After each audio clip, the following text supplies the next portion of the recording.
भारत और रूस के बीच अब रुपयों में व्यापार नहीं होगा। इससे भारतीय तेल आयातकों की उम्मीदों को तगड़ा झटका लगा है। दोनों देशों के बीच बीते कई महीनों से इस मुद्दे पर बातचीत चल रही थी, लेकिन कोई सहमति नहीं बन सकी।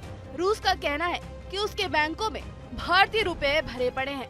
अमेरिकी देशों के प्रतिबंध की वजह से रूस के बैंक भारतीय रुपए का कन्वर्जन नहीं कर पा रहे हैं, जिसकी वजह से भारतीय रुपयों की वैल्यू भी डाउन हो रही है।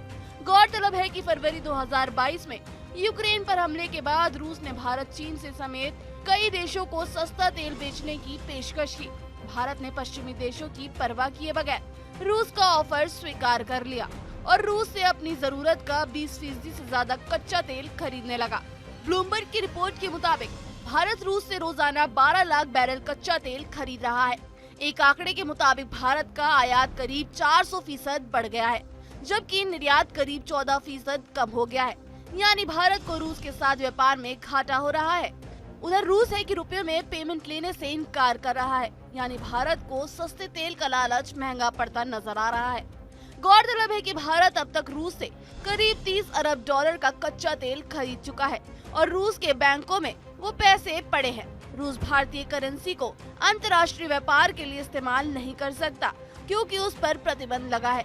इसलिए रूस के पास जमा रुपए का मूल्य घटता जा रहा है। उधर रूबल की कीमत भी डॉलर की तुलना में कम होती जा रही है। इसके समाधान के लिए भारतीय रिजर्व बैंक ने रूसी बैंकों को भारत में वॉस्ट्रो अकाउंट खोलने की अनुमति भी दी थी। वॉस्ट्रो अकाउंट खुलने से भारत के साथ व्यापार करने वाले देशों को आयात या निर्यात करने पर डॉलर की जगह रुपये में भुगतान करने की सुविधा मिलती है। भारत में वॉस्ट्रो अकाउंट खुल तो गए, लेकिन अब तक रूस के साथ रुपए में ज्यादा लेन देन नहीं हो पा रहा है, क्योंकि भारत का आयात ज्यादा होने के कारण रूस में भारतीय रुपया जमा होता जा रहा है। रूस के बैंक नहीं चाहते कि उनके यहाँ रुपये का ढेर जमा होता रहे। यूक्रेन युद्ध से पहले भारत और रूस के बीच व्यापार संतुलन बनता रहता था, लेकिन मौजूदा हालात में ये संभव नहीं, क्योंकि भारत अपना निर्यात बढ़ा नहीं पा रहा है, जबकि आयात वो कम नहीं कर सकता।